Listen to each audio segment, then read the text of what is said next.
በተለየ መንገድ ተበዳይ ሆነው ይቀርባሉ።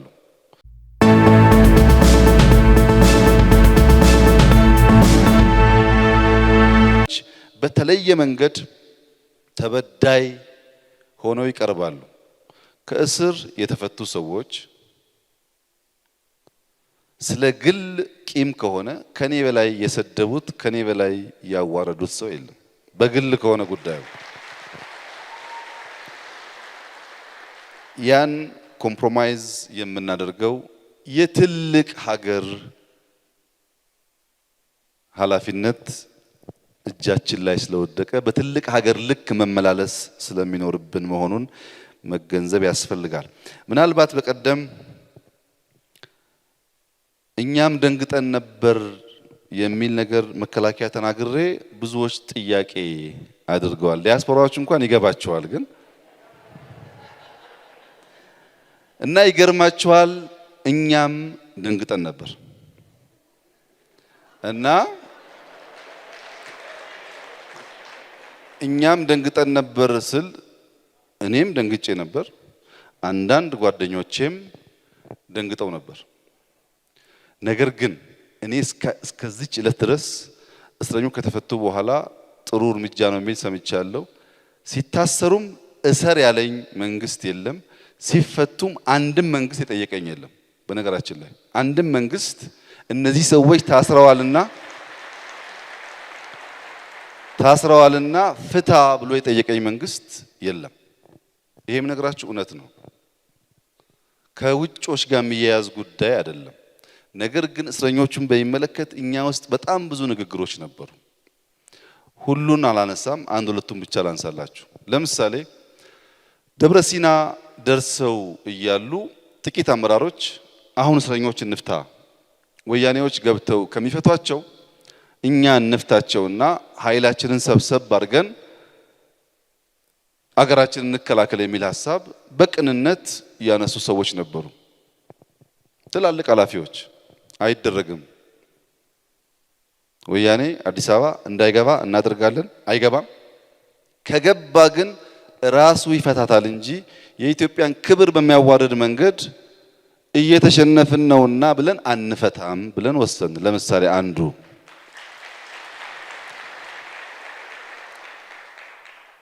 እና ትንሽ ዋል አደር ያለ ጉዳይ እንደሆነ እንዲገባችሁ ብዬ ነው። ሁለተኛው የብልጽግና ስራ አስፈጻሚ ጽሁፍ አዘጋጅተን ካወያየነው ከወር በፊት ነው። አዲስ ሰርፕራይዝ አይደለም ለኛ። ተወያየንበት ያዋጣል አያዋጣም ብለን አሁን መንገር ለእናንተ የሚያስቸግሩኝ ጉዳዮች አንስተን በዚህ መንገድ ይጠቅመናል። የግል ቂም አይደለም፣ አገር ማጽናት አለብን። ጠላት የምናዳክመው በመውጋት ብቻ ሳይሆን አንዳንዴም መልካም ነገር በማድረግም ጭምር ነው ብለን ተወያየን። በሉ ይሄ ውይይት እስከታች ድረስ ይቀጥል ብለን አዲስ አበባ እንኳን ማስታውሰው የሃይማኖት አባቶች፣ ባለሀብቶች፣ የተወሰኑ ምሁራን ሁሉም ክልል ተወያይተውበታል። አሁን ደርሶ ድንገት ሆነብኝ የሚለው ጉዳይ ተቀባይነት የለውም። ተወያይተንበታል ከወር በላይ አዲስ ነገር አይደለም። ወር ከቆየ በኋላ አንዳንዶች አዎ ተወያይቻለሁ ግን እንትና አልመሰለኝም እኔ ገለኝ አልጠበቅኩም ይላሉ።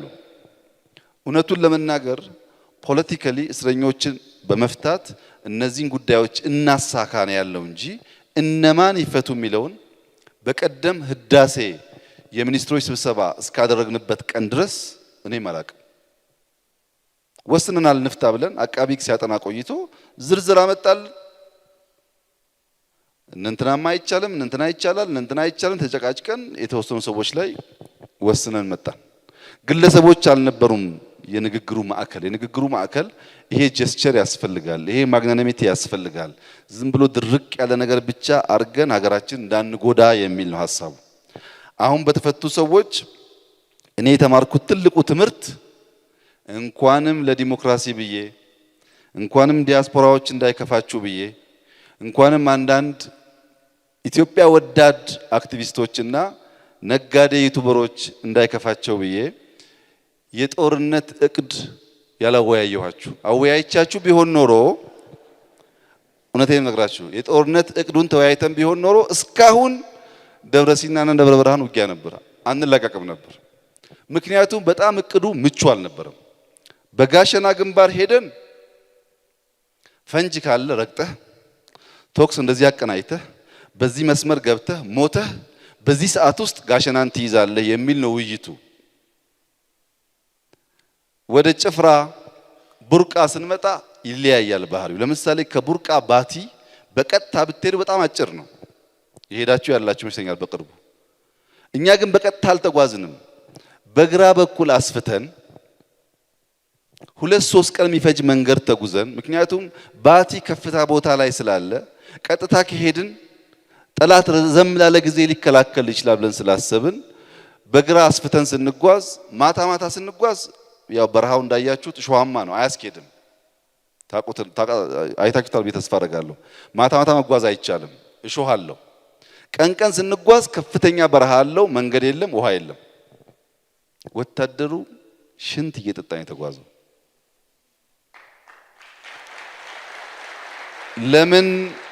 ለምን ተደረገ ያላችሁ እንደሆነ ሴንትራል ኮማንዱ አጠቃላይ እቅዱን ቢያቅም የጋሸና ስፔሲፊክ እቅድና በምስራቅ የነበረው እቅድ ይለያያል።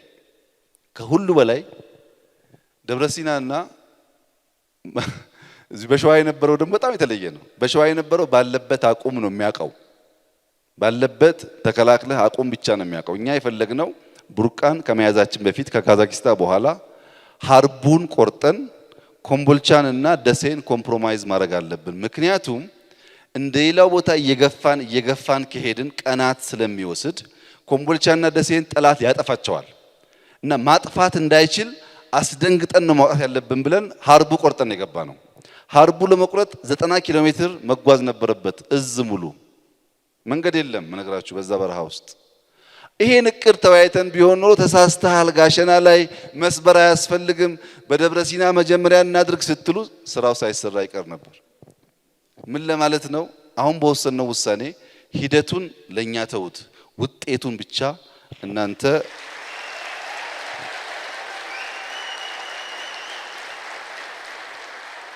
እና መመዘኛው ውጤት ከሆነ ብቻ ነው መልካም የሚሆነው። ሂደቱ አንዳንዱ ጉዳይ ለንግግር ስለማይመች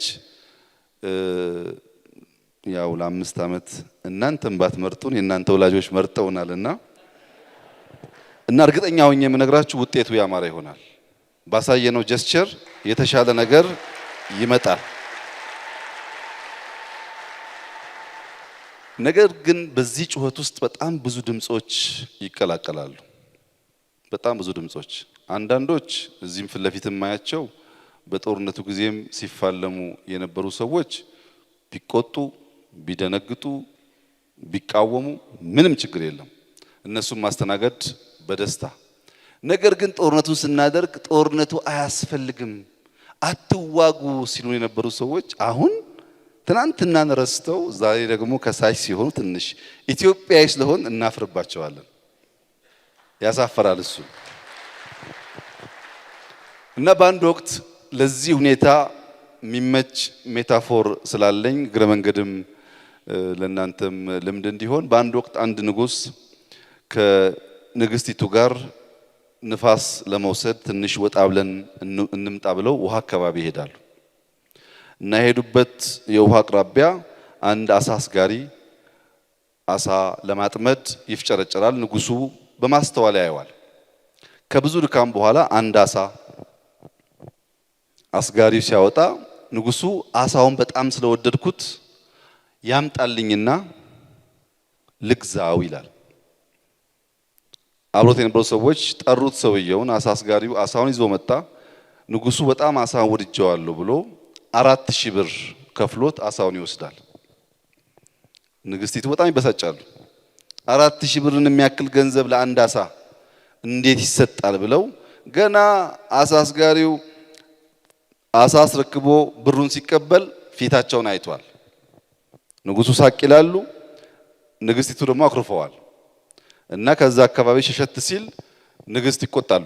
እንዴት አንድ አሳ 4000 ብር ይገዛል ሲሉ ንጉሱ አሁን እኮ ገዛውት ጭቅጭቅ አያስፈልግም ሲል ግድ የለህም መላ ፈልጌ እንመልሰዋለን ይላሉ ንግስቲቱ። እሺ መላው ምንድነው ሲባሉ አሳ አስጋሪውን ጠርተን አሳው ወንድ ነው ወይስ ሴት ነው ብለን ጠይቅና ወንድ ካለን አይ እኛ የፈለግነው ሴት ነው መልስልን እንለዋለን። ሴት ካለን ደግሞ አይ እኛ ወንድ ነው የፈለግነው መልስልን እንለዋለን ይሉና ንግስቲቱ ንጉሱም ተስማምተው አሳ አስጋሪው ይጠራል። ሲጠራ ይሄን ጥያቄ ይጠየቃል። ቀደም ብሎ ስለገባው አዝማሚያውን ስላወቀ አይ ንጉስ ስለወደዱት የኔ አሳ ጾታ የለውም ይላል። ንጉሱ በጣም ይደሰቱና 4000 ብር ይጨምሩለታል። 4000 ብር ሲጨምሩለት አጋጣሚ ለማመስገን ጎንበስ ሲል ከኪሱ 10 ሳንቲም ትወድቅና ቅልቅል እያለች ድምጽ እያሰማች ትሸሻለች። ይሄ 8000 የወሰደ አሳ አስጋሪ እየተንከባለለ መሬት ላይ ሳንቲሟን ይፈልጋል። ምንጣፎች ነበሩ፣ ምንጣፍ ያነሳል። ንግስቲቱ ተወሳጭተዋል በቀደሙ ውሳኔ። ይሄን የሚያክል ገንዘብ ወስደ ለ10 ሳንቲም እንዲህ አካባቢውን ያተረማመስ ትፈልጋለህ ወይ ብለው ይጠይቁታል። ንግስት ሆይ እኔ እኮ ለሳንቲሙ አይደለም በቂ ገንዘብ ወስጃለሁ። እዚህ ሳንቲም ላይ የንጉሱ ፎቶ አለ እና የንጉሱ ፎቶ ወድቆ የእሳቸውን ብር ወስጄ መሄድ እኔ ልብ ያልፈቀደም ሲል አሁንም ንጉሱ 4000 ብር አወጥቶ ይሰጣል። እና ንግስቲቱ ይሄ ነገር ከቀጠለ ያለው ነገር ሊወሰድ ስለሆነ ጭቅጭቁን ባቆም ይሻለኛል ብላ አሳ አስጋሪውም 12000 ብር ወስዶ ሄደ። የዚህ ስቶሪ ፍሬ ነገር ምን ያላችሁ እንደሆነ ኢትዮጵያ እኔ እናንተ አሳ አስጋሪ ነን። ስራችንን በሀገራችን ነው እየሰራን ያለነው። ማንም ጋር አልሄድንም። ጠገብ ያሉ ናቸው መተው ለማየት እኛ አካባቢ የመጡት እንጂ እኛ ከኢትዮጵያ ውጭ 1 ሜትርም አልተጓዝንም። ቦታችን ላይ ስራችን እየሰራን እያለን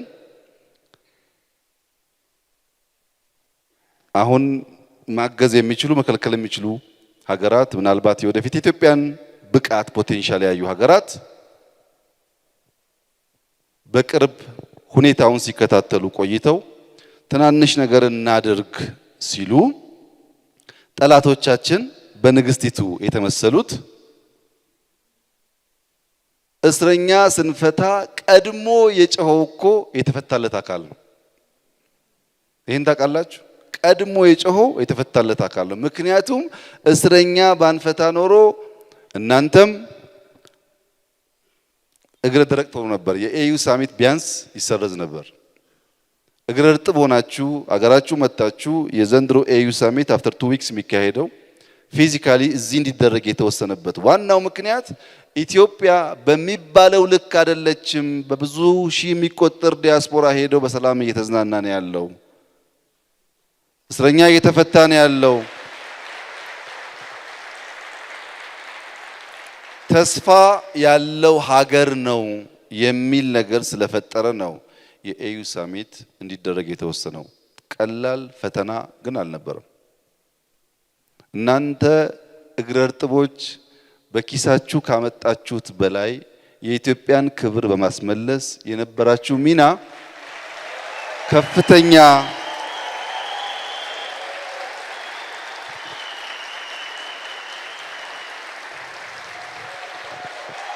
ከፍተኛ ስለሆነ አመሰግናለሁ።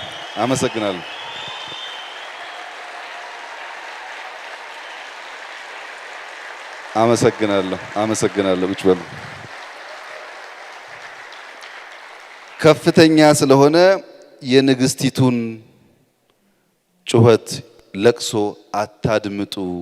እኛ አሳ አስጋሪዎች በእያንዳንዷ ውሳኔ ስሙኒ የማያተርፍ ከሆነ አናደርግም። ለትርፍ ነው የምንሰራው። ትርፉ ደግሞ ሉዓላዊነት፣ ናሽናል ኢንተረስት እና የሀገር ክብር ነው። ይህን ኮምፕሮማይዝ የሚያደርግ ስራ አንሰራም። ለዚህ ደግሞ መቼም አንጠረጠርም። ቢያንስ አሁን ያልኩበት ምክንያት ከዚህ ቀደም ያጠራጥራል። ውጡ ውጡ ውጡ ብለው ሲጨቀጭቁን እኮ እኛ እንሞታለን እንጂ የእናንተን ፕሮፓጋንዳ ኢትዮጵያ ውስጥ አይፈጸምም።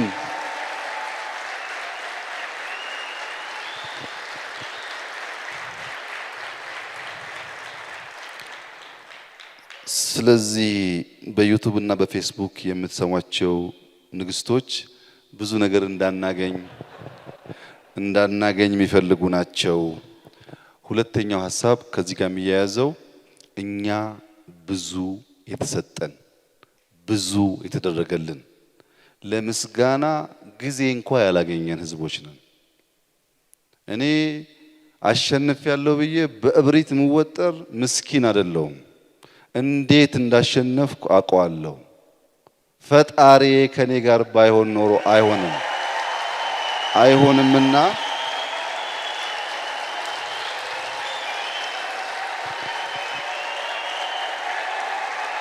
እና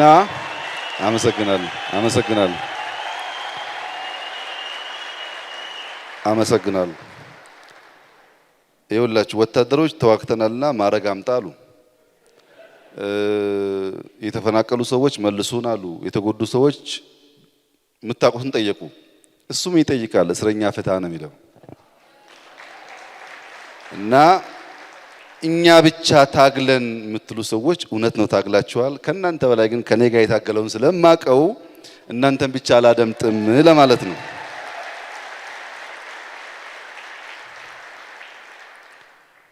አሁን የሚያስፈልገን ጊዜና ሀብት ነው። ጊዜና ሀብት በእጅጉ ያስፈልገናል። አንደኛ የደረሰብንን ስብራት ለመጠገን፣ የቆሰሉብንን ሰዎች ለማስታመም፣ የፈረሰብንን ሀብት መልሰን ለመገንባት ጊዜና ገንዘብ ያስፈልጉናል። በጦርነቱ ጊዜ ከሀገር ክብር ሞት እንዳልነው አሁን ደግሞ ከሰፈር ጭቅጭቅ ግንባታ ያስፈልጋል እና ይገርማቸዋል። ሰሞኑን በዚች 3-4 ሳምንት እናንተ እየመጣችሁ እያላችሁ በዚህ ሁሉ ጭቅጭቅ ውስጥ ከደብረ ሲና እስከ ቆቦ ባለው ብቻ ትናንሽ ፋክቶች ለመስጠት በጥቂት ሳምንታት ውስጥ ከ2-3 ከተሞች ውጪ 100% ሊባል በሚችል ደረጃ የቀሩን ከተሞች አሉ። መብራት መልሰን ጠግነናል። መብራት መልሰን ስንጠግን የመብራት ኃይል ኩባንያው ከፍተኛ የገንዘብ ችግር ስላለበት ከባንክ ተበድረን በጥቂት ሳምንታት የቀሩ ከተሞች አሉ፣ ግን አብዛኛውን መብራት አስገብተናል። ሁለተኛ 100% ስልክ መልሰን ስራ አስጀምረናል። ሶስተኛ በአማራ ክልል ብቻ 1.4 ገደማ ዜጎቻችን ተፈናቅለዋል። ከነዚህ ውስጥ በዚሁ 2-3 ሳምንት 1.2 ሚሊዮን ወደ ቀያቸው መልሰናል። 200,000 ገደማ ወደ አደርቃይ ያሉ አሉ። በዛ ሳይድ ያለው ነገር ትንሽ ስራ ስለሚፈልግ ከደብረ ሲና እስከ ወልዲያ ያለው ግን ተመልሷል ማለት ባለበት በቤቱ በቀየው ብዙ መታገዝ የሚፈልግ ነው። ነገር ግን ስራ ነበር ለማለት ነው። ሆስፒታል ከዚህ እስከዛ ባለው ርቀት ውስጥ 40 ሆስፒታሎች አሉ። 40ም ሆስፒታል ቤዚክ ሰርቪስ ጀምረዋል። የሚቀሩት ነገሮች አሉ ወደ ተሟላ ሰርቪስ ለመድረስ፣ ግን ቤዚክ ሰርቪስ 40ም ሆስፒታል ጀምረዋል። ከዚህ እስከዛ 400 ጤና ጣቢያ ያለን ከሞላ ጎደል ጤና ጣቢያዎቻችን ቤዚክ ሰርቪስ ጀምረዋል። ይሄን የፌዴራል እና የአማራ ክልል መንግስት በከፍተኛ ቅርበት አሁን ያለው የአማራ ክልል መንግስት ቲም ልማት የሚናፍቅም ስለሆነ በከፍተኛ ርብርብ የተሰራ ስራ። ከዚህ ውጪ ንግድ ባንክን ብቻ ብንወስድ ከደብረ ሲና ጀምሮ እስከ ቆቦ 140 ብራንቾች ንግድ ባንክ አሉ። 140ም ብራንቾች ጉዳት ደርሶባቸዋል። እነሱም መልሰን ጠግነን 120 ዛሬ ሰርቪስ እየሰጡ ነው። 20 ምናልባት በጥቂት ሳምንታት ውስጥ ስራ ይጀምራል። ስለዚህ መልሶ ግንባታ ጊዜ፣ ገንዘብ፣ እቅድና አመራር ይጠይቃል። ውጊያው አመራር ዲማንድ እንደሚያደርገው ሁሉ ይሄም ካልተመራ በስተቀር ባጠረ ጊዜ ውስጥ መልሶ እንደዚህ አይነት ስራ መስራት ያስቸግራል። ለነዚህ ስራዎች እንኳ ሲባል ጊዜና ሀብት ያስፈልጋል። መለስም ማለት የተፈናቀሉ ሰዎች አሁን በጣም ብዙ ድጋፍ ያስፈልጋቸዋል። ሆስፒታሎቻችን በቂ ዕቃ የላቸውም፣ ተዘርፈዋል። ጤና ጣቢያዎቻችን ዕቃ የላቸውም። የጀመርነውን ሰርቪስ ሞር እያሳለጥን ወደሚጠበቅበት ስታንዳርድ እስክናመጣ ድረስ ሰፋፊ ስራ ከፊታችን እንዳለ ሁላችንም መገንዘብ ያስፈልጋል። ውጊያ ብቻ ሳይሆን ሀገር መገንባት ያስፈልጋል። ብዙዎቻችሁ የዛሬ 4-5 ዓመት ከኢትዮጵያ ወጣችሁ በእርግጠኝነት ዩኒቲ ፓርክ፣ እንጦጦ፣ ፍሬንድሺፕ፣ ምናልባት መከላከያ የመጎብኘት ቻንስ ካገኛችሁ፣ ኢንሳን ካያችሁ፣ የአዲስ አበባ ስትሪት ላይ ያለውን ጽዳት በእርግጠኝነት የዛሬ 5 ዓመት አልነበረም። ታውቁታላችሁ ይሄን ነገር። ኔክስት ስትመጡ ግን ይሄ ራሱ የሚጠብቃችሁ ከሆነ ዋጋ የለውም። ብዙ ነገር መዘመንና መሻሻል አለበት። ገና ብዙ ያልሰራነው ስራ አለ። እነዛን ስራዎች እንድንሰራ የተከልናቸው ነገሮች እንዲበቅሉ ምን ያስፈልጋል ያላችሁ እንደሆነ ጊዜና ሀብት ያስፈልጋል። ጊዜና ሀብትን ለማግኘት ደግሞ ሽሚያ ነው፣ ቀላል ነገር አይደለም። ለምሳሌ ውጊያን በአንድ ወር ማዘግየት ከተቻለ 1 ወር በጣም ብዙ ስራ የሚሰራበት ጊዜ ነው። እሱን ሁሉ ታሳቢ ማድረግ ያስፈልጋል። ዲፕሎማሲ በሚመለከት ኢትዮጵያ ትልቅ ሀገር ናት። 100 ምናምን ሚሊዮን ህዝብ አላት። የሊግ ኦፍ ኔሽን መስራች አባል ሀገር ናት። ብቸኛው የአፍሪካ ሀገር ኤዩ መስራች ናት። በኢትዮጵያ ልክ ወዳጆቻችንን እያስረዳን እያሳመን ወደ ቦታው መመለስ ያስፈልጋል እንጂ ዝም ብለን እንደ ጎረምሳ ብቻ አይሆንም። በክብራችን ሲመጡ የነበረን ጽናት እንደተጠበቀ ሆኖ ከዚያ በመለስ ደግሞ ንግግር ያስፈልጋል። እንግዲህ እድለኛ ከሆናችሁ ከፊታችን በጣም ትላልቅ ሀገራዊ ፕሮጀክቶች በሚቀጥሉት ሳምንታት ጊዜ ሲመቻች